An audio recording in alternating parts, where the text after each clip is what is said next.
बिस्मिल्लाहिर्रहमानिर्रहीम। अस्सलाम वालेकुम। मैं हूँ आलमा और आप देख रहे हैं आलमा नॉलैंड चैनल।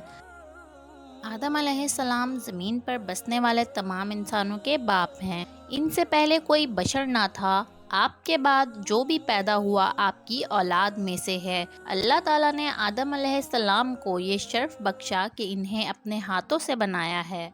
इन्हें तमाम दुनिया की जमा की हुई खाकी से पैदा किया गया। फिर इनमें रूह फूंकी। जब रूह इनके सर की तरफ से दाखिल की गई तो इनको छींक आई और इन्होंने अल्हम्दुलिल्लाह कहा। कि आदम अलैहिस्सलाम को तमाम ज़मीन की मिट्टी से पैदा किया गया था, जो मुख्तलिफ रंगों की थी, कहीं सफ़ेद, कहीं काली, कहीं सुर्ख और कहीं दरमियाने रंग की है। कहीं से नरम थी, कहीं से सख्त थी। तो इनकी औलाद भी इसी खासियत से पैदा हुई। कहीं सफ़ेद हैं तो कहीं काले हैं, कहीं नेक हैं और कहीं बद भी, कहीं नरम हैं और कहीं सख्त तबीयत वाले भी। आदम अलैहिस्सलाम को जुम्मा के दिन पैदा किया गया। जुम्मा ही के दिन इन्हें जन्नत में दाखिल किया गया और इसी रोज़ इन्हें जन्नत से निकाला भी गया। और इसी दिन ही क़यामत कायम होगी।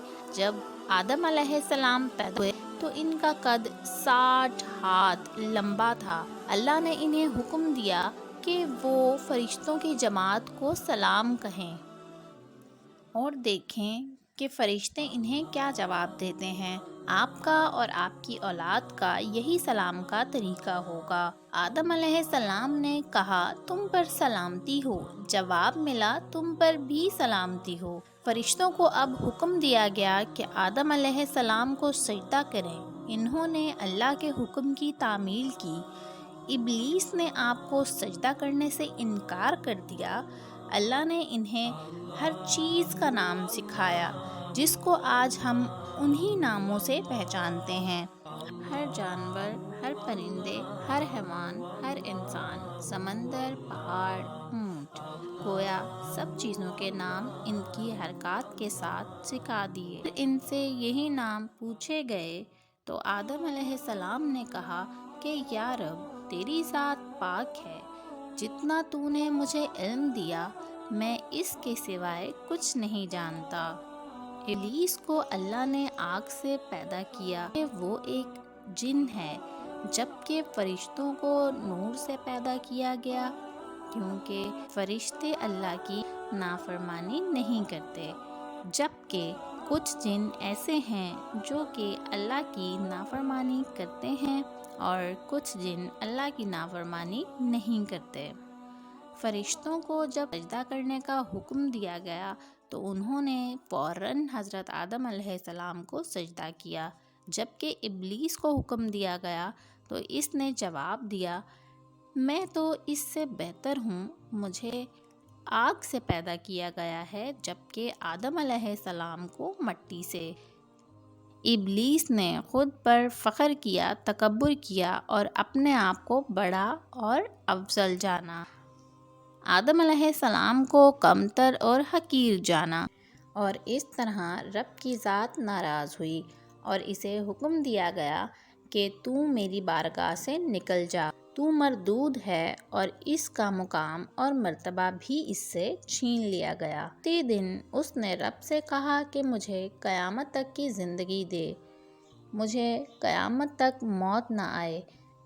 और जब इसे अपनी बात का यकीन हो गया कि मैं क़यामत तक ज़िंदा रहूँगा, तो इसने अल्लाह ताला से कहा कि मैं क़यामत तक मैं हज़रत आदम अलैहिस्सलाम और हज़रत आदम अलैहिस्सलाम की आने वाली औलाद का दुश्मन रहूँगा।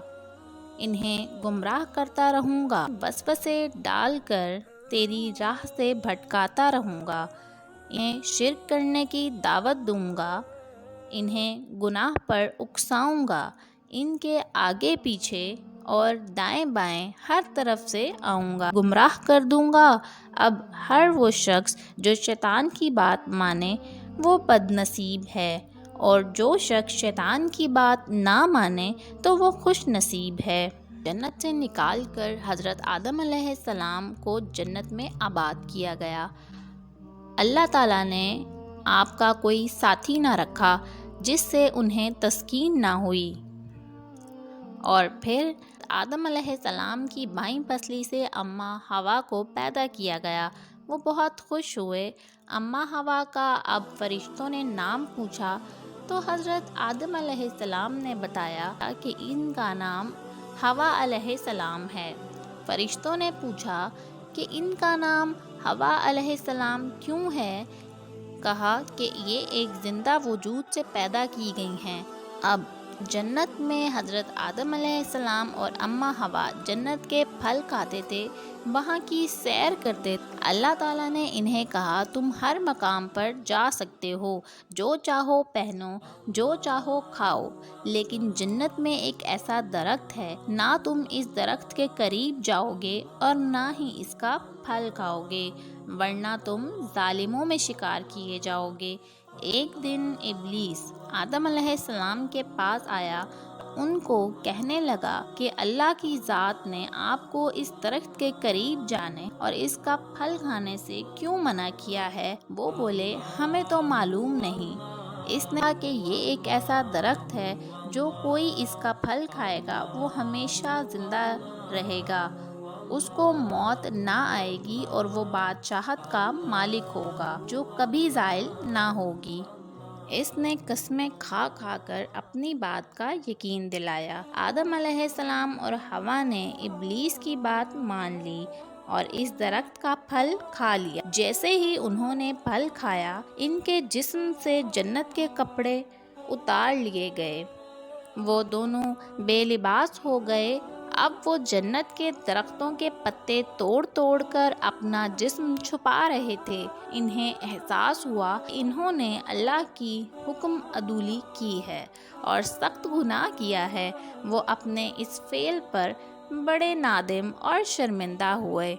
جی تو ناظرین، یہ وہ وقت تھا جب حضرت آدم علیہ السلام اور اماں حوا کے پھل کھانے سے انسان کی شرمگاہیں پہلی دفعہ کھلیں، اور پھر حضرت آدم علیہ السلام اور اماں حوا نے درختوں کے پتے توڑ توڑ کر اپنے جسم کو چھپا۔ یہی وہ وقت تھا جب حضرت آدم علیہ السلام سے بھول ہو چکی تھی۔ اللہ سے معافی مانگنے پر معافی تو مل گئی، لیکن حضرت آدم علیہ السلام کو حکم دیا گیا کہ وہ جنت سے اتر جائیں۔ انہیں کہا گیا کہ شیطان تمہارا آج کے بعد کھلا دشمن ہے۔ ویڈیو اگر اچھی لگی ہو تو اسے ثواب کی نیت سے پلیز شیئر کرنا مت بھولیے گا۔